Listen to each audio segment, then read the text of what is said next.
Well, well, well. If it isn't you, my friend.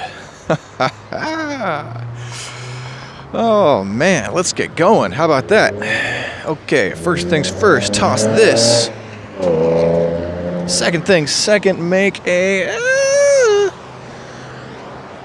let's go reverse this time. I've been kind of doing different parts of what's basically the one circuit that I can commit myself to doing all the time. Yeah, let's do, where's my brain at?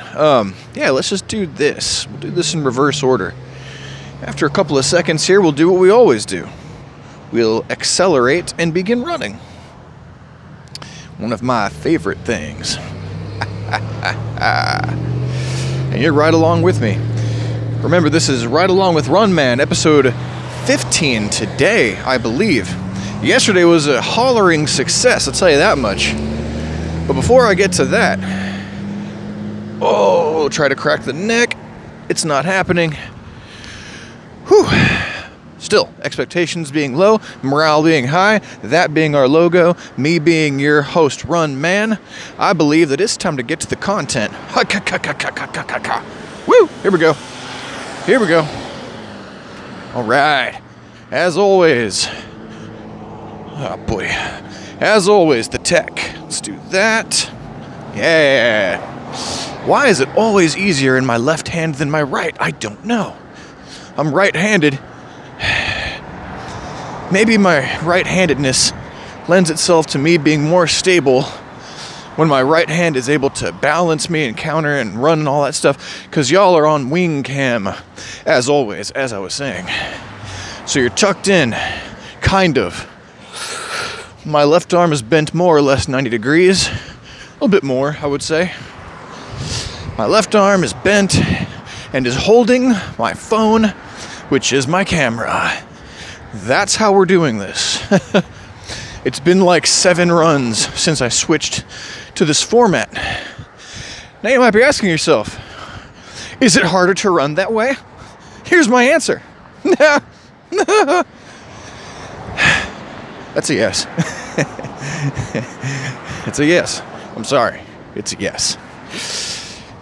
Oh, I have colorful expressions prepared to illuminate the discomfort that I feel doing this just this way. I'm not gonna go that way. I'm not gonna go that route. Oh, I am gonna slow down long enough to pick the dirt out of my eye. Windy day. Woo! Let's go. Let's come on up to these crows in front of me right here. Ravens? They're a little small for ravens, I want to say. Hello, crows. Oh, yes. Yes, having a fine time. Oh, yes, up in the trees now, hanging out. The leaves everywhere. The strange running, cackling man. Now past. Goodbye, crows. Ah, yes. My bitter rival. After all this time. Hey, no worries, guys. We out here on the road, we gotta have a little fun. One thing I can tell you that I'm pretty good at, my own fun. Whew! I haven't had somebody over to my house since like 2 years, a year? Years before the pandemic, I think. I haven't brought anybody to my home. I haven't gone to anybody's house to hang out with them or met them at a restaurant outside of a few scenarios, such as rescuing my parents off of the freeway that one time. That was pretty recent. They treated me to lunch. I was happy in that exchange. What did I get? Big ol' It's like some kind of a big old meat sandwich.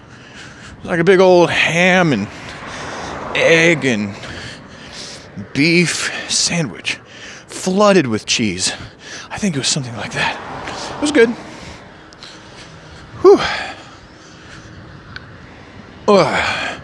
Aside from that, years and years, I make my own fun.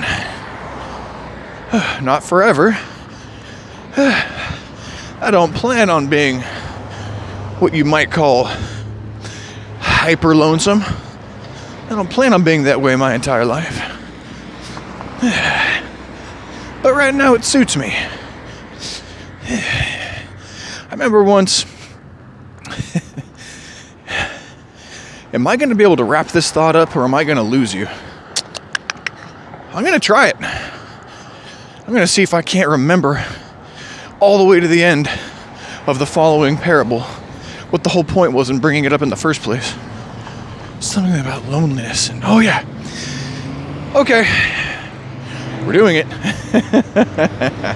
Strap in, boys. We are digressing. But then again, it's the whole point. This is not an organized quest. This is a barely functional misadventure upon misadventures, wrapped up in a little salad that we'd like to call the podcast. All right, you ready to take that trip? Let's do it. There was a live action movie. I think it might have come out 20 years ago. It was called Alice in Wonderland. This was not the cartoon. This was live action. I don't know who the actress was who played the main character, Alice. I know that she had brown hair, and I think she had a yellow dress. That's not important. One of the things that is important is all the side characters were rad as hell. One of the side characters was Whoopi Goldberg. Another one was Martin Short. And then another one. A really kick-ass other one. As far as side characters. You could think of them as cameo roles. Like these good actors who just popped in for like a scene or two, but they dominated the scene or two. And they were wonderful. That kind of thing. Right? The one that I'm thinking of, the guy that I'm thinking of is I just wanted to check the bus stop there. Sometimes there's good information in public places. Whew. Signs posted and stuff. Gene Wilder. If you don't know Gene Wilder, he was in the Willy Wonka movie, the original one. Not this Johnny Depp Charlie and the Chocolate Factory thing. Haven't seen it. Not gonna judge it. I can tell you, Gene Wilder was cool. We could digress into Gene Wilder because I just had a ping on that. We might come back to that later. But I've got a point to make. Gene Wilder's character was a false turtle. He was called the Mock Turtle. Right? Now, that's all fine and good. That's all hunky-dory. By the way, this is a maybe run. I had a really weird dinner, and it was great. Oh, and then it kind of continued into breakfast. And I've had plenty of activity today in terms of gastrointestinally. So we'll see. I'm getting a maybe. I'll take it. Any communication from the body is good communication. Even if you don't happen to like the symptoms. Oh, these are bad feelings. These are good feelings. And my stomach hurts a little. How about that? A little gassy. A little crampy. There's a strange pressure down there, which might manifest itself in a movement that wants to take place. This was going to be a 2-hour run, by the way, but I didn't have quite enough time. I got a Zoom chat to get to. I had a Zoom chat this morning. Half an hour. Sorry, this afternoon. Right at the afternoon mark, essentially. And now it's 1:30. I got a thing to do at 3. So, you know. Anywho. Gee, I'm sorry. I'll keep the antics. I'm not sorry. I'm not sorry. Guess what? More of this sometimes. This is my podcast. You make your own podcast where you calmly sip tea. I like those podcasts. Shout out to Gamer Girl Gab. Oh, it's not her name anymore. Gab Smolders is her YouTube name now. She wasn't liking the Gamer Girl thing online. She thought it was going into a place she didn't want to be characterized by. I don't know exactly what you meant by that. I can guess. She's mellow as hell. Watching her content is like drinking chocolate milk. I haven't had a chocolate milk in like 10 years. But I got Gab. I appreciate Gab. And her wonderful husband? Fiance? Maybe they're fiancés now. I don't know. Whatever they are, she has a partner. And his name is Sean. I like Sean too. He's Irish and he's got a brogue. A brogue. Do you really want me to come back to Gene Wilder? I'll do it. In the movie Alice in Wonderland, the live action, when it came time for Gene Wilder's cameo, he played a character called the Mock Turtle. He had a friend. The Mock Turtle had a friend, this giant, chimera-looking, big bird-like creature that was terrifying. It's like if Tim Burton and Neil Gaiman were playing poker one night and they were like, how can we torture anybody who loves Big Bird from Sesame Street and haunt their nightmares forever? Whatever they came up with was what was Gene Wilder's friend in Alice in Wonderland. So, giant bird creature and Mock Turtle are talking to Alice. They're hanging out with Alice. Gene Wilder's got his antics going. He's got his character. His character is morose. His character is very, very sad.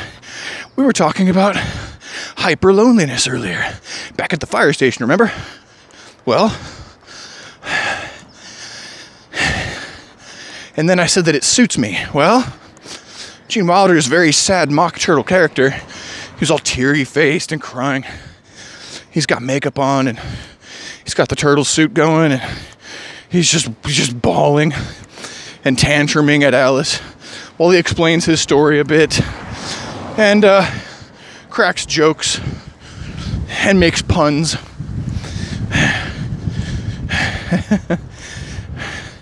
But at one point, Alice turns to the big bird creature. The big bird's looking at her, and he's looking at Gene. Sorry, Mock Turtle. And he's like, "Oh, don't mind him." What was the quote? How can I paraphrase it?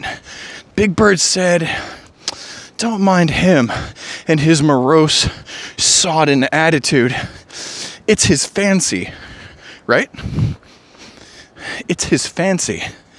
Right now, lone wolf in it. Let's not kid ourselves. I'm definitely more of a lone, other kind of mammal. Possibly a lizard even. I'm alone. At least by appearances. I don't see anybody. You see somebody? But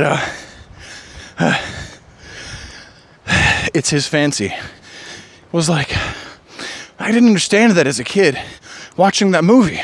When I got to the part, I was always like, what do you mean he likes to be sad? What do you mean he prefers to be sad and wallow? What are you talking? And like, you know this. And the indication was almost like the Mock Turtle was even conscious of it. Like he knew that he preferred the sad way of looking at things. For me, loneliness is something that I prefer right now. Because I've known alternatives that were actually deeper forms of loneliness disguised under a veneer. Disguised under veneers of people. I'm thinking a lot about old peer groups, particularly in my school years. Oh man. If I'd have known then about friends what I don't know. There were some good people I didn't really connect with back then. I I'm not making that mistake again today. I know some good people now, and we hang online. Maybe eventually we'll hang in person. I was gonna go visit those guys in Cabo, or some of them. Didn't work out. I didn't have my papes together. And there's, you know, I don't know if you heard, we got a plague on around here. And by here, I mean almost everywhere. And by almost everywhere, I mean I don't know what I mean exactly. I don't know where this thing is really omnipresent and where it's very scarce. Anyway, you know, that leads me somewhere. We may or may not come back to Gene Wilder, because we're on a tangent based around a theme of preferences. Preferences to framing your life in emotional states. Some of these states are working, some of them don't. If looking at, you know, it's usually more of a mixed bag than that, at least on the surface. But the mock turtle, God bless him, of all the things, at least he knew what he was about. At least that was the portrayal of the character. And I haven't read Through the Looking Glass in a long time. I haven't read the Alice in Wonderland thing in a long time. Where are we? Where's the, yeah, this is where I take a left.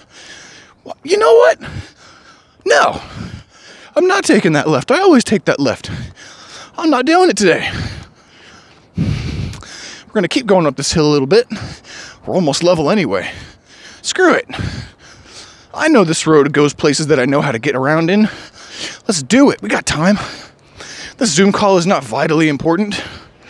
I have made everyone for a long time now. We were talking about emotional preferences. My preferences: solitude. I prefer to look at things and be joyful and happy. I love humor. I have confused the shit out of people by giggling at times. Nothing was apparently funny or laughing. That must have, like, I could tell I was rubbing different personality types differently than I had any intention of doing, or no intention of doing or not doing. You just affect people by your presence, you know. We talked last time or time before last about being unreasonably happy and really having your stuff together and having a hard time fitting into the world if you happen to be that guy. Well, that's me with laughing and humor and just taking mirth and enjoyment out of things. That's superpower for sure. It doesn't take that much to entertain me. Clearly, I'm aware of my content. I'm aware of what I sound like. I'm aware that I have a dysmorphia about what I sound like, just like with everything else. I'm aware that my mind thinks my body looks one way, when in reality it looks a different way. And then the sun changes by 1 degree, and everything changes about that.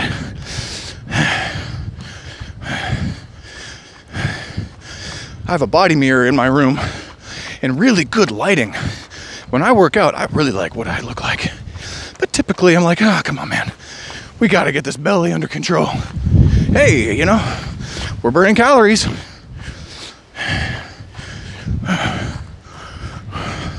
I don't need a whole lot of sugar. I've been doing black coffee for a long time now. Long time. I ran out of that 2 days ago. Now we're doing dollar store green tea, which is weak, but tastes better. And you can kind of take the caffeine high in lower doses. You know, welcome to the outskirts, welcome to farmland. I think I know where I'm going. I don't think this road dead ends. We're gonna figure it out. We're gonna find out, you and I.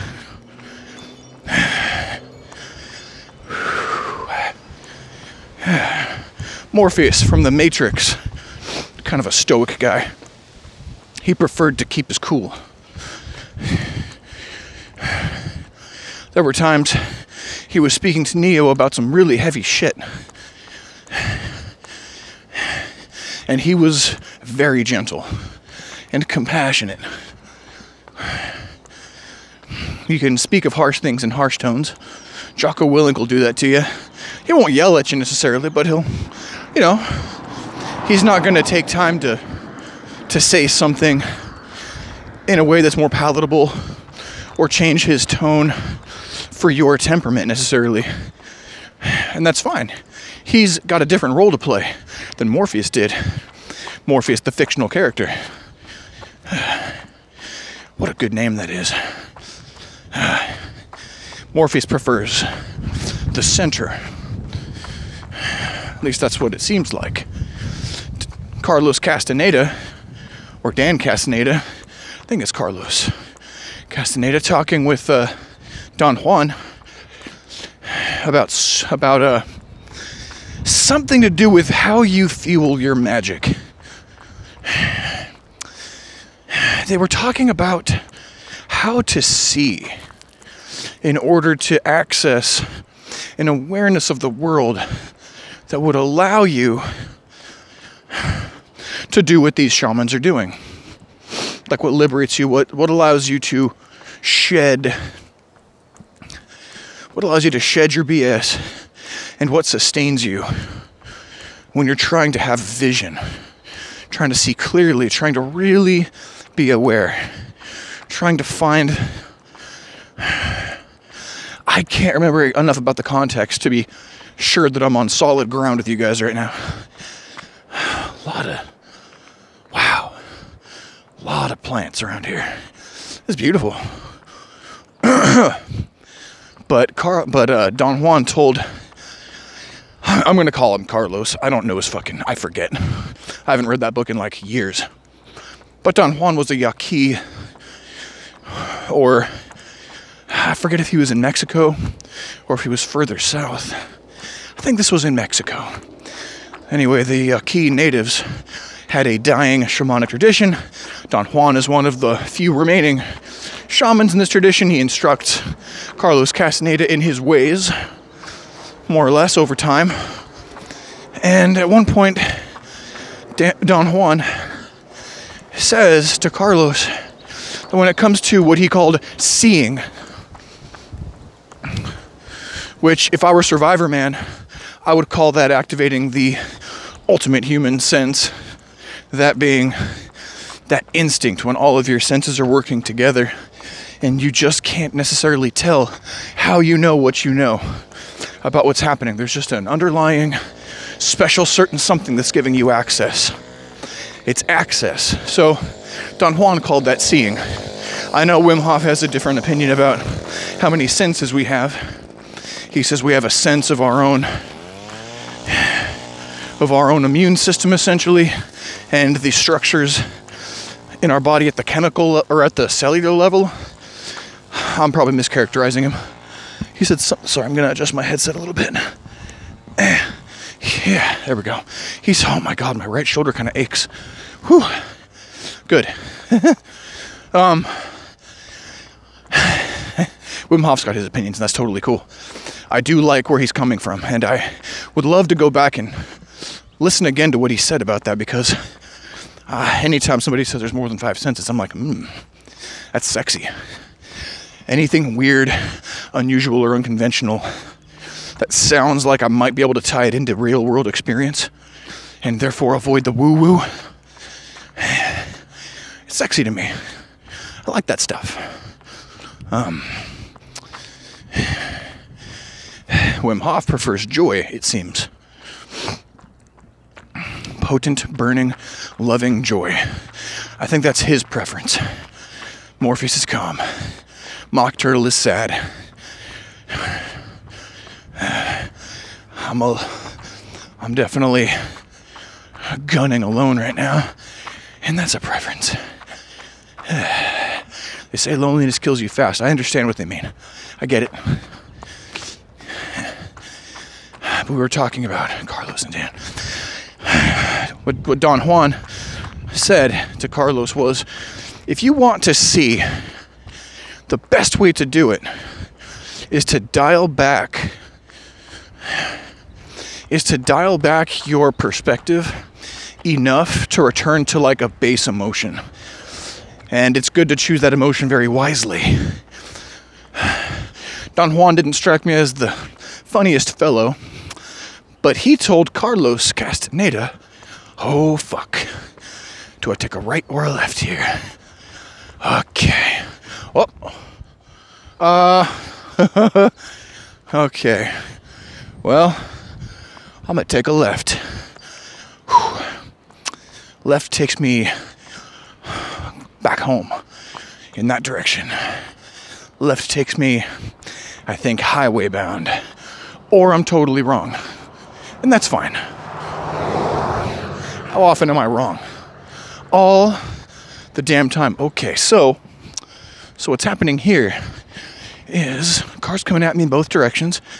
On this side of the road, I can get off the road. There's no bike lane, there's no sidewalk. But right now, I've got some good distance between me and the cars. There we go. On the other side, I had noticed I would fall into a pretty decent-sized ditch if I were to have if I would have needed to fling myself. Okay, this is an active road. I remember this as being an active road the last time I was on it, which was a long time ago. So I'm constantly looking back and looking forward. I know that guy's coming, so I'm going to bow away. That wasn't all that Don Juan said, is what I'm getting to. Don Juan said that his own preference and the preference that he was teaching Carlos, the one that seemed to work the best, actually the only one that he really tried. A lot of these practices were instinct-based or word-of-mouth based. This is just how it's done. This is just what it is. A lot of translation problems between those two because of the cultures that they were brought up in and various other things, not to the least of which were that they were exploring psychedelic substances as routes to their means of magic, let's say, as tools. Don said, maybe I won't tell you.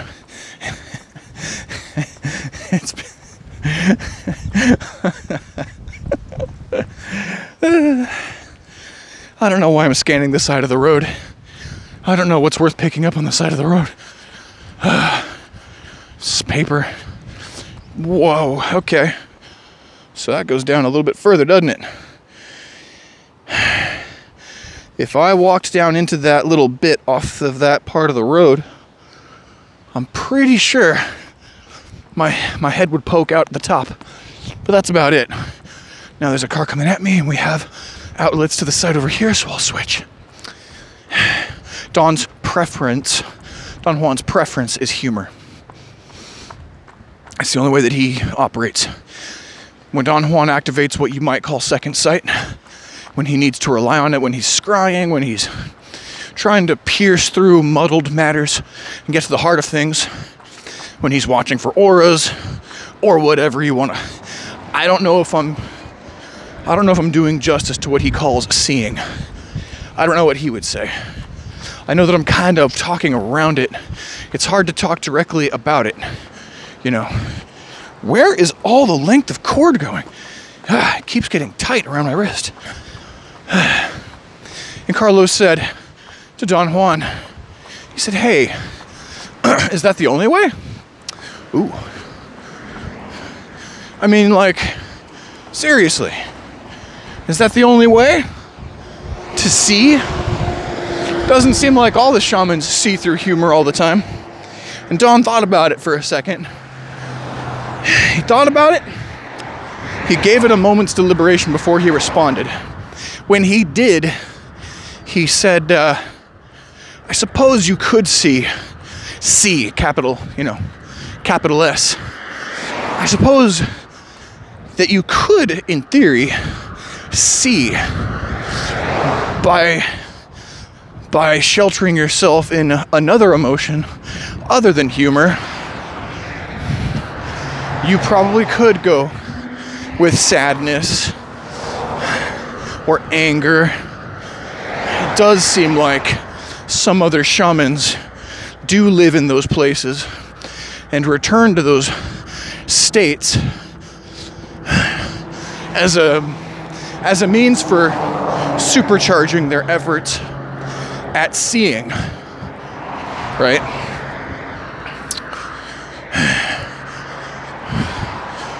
But his preference was humor because it was easy, because it was a pleasant emotion, I think he might have said, because it was like a pleasant thing to see things through the veil of humor, through the light of humor. And it makes sense to me. If your archetype is different than mine, if your preference is different than mine, let me know. I'm curious. Because I would say that humor is damn fine as a way of stripping things of their casing and looking to the heart.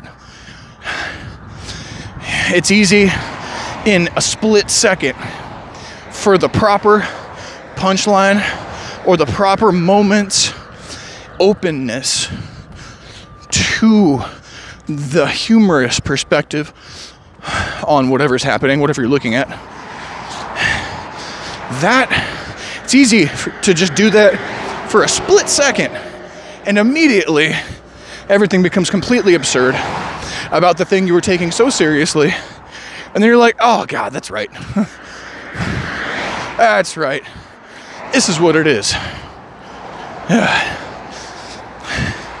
I do like the idea of humor as a device for shedding the falsehoods and the layers of BS. I don't think it's the only one. I don't think it's the proper one every time. I was not raised in the same tradition as Don Juan. When I think of seeing, the first thing I think of is the second I try to do it, I get in my own way. I immediately have all these expectations. Kind of like when you try to meditate. Better to just sit down and listen up and laugh it off when you start judging your own thoughts. But I was raised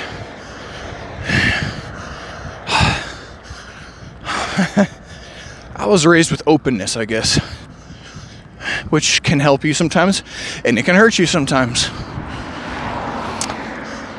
Yeah, I think I'm willing to say that much.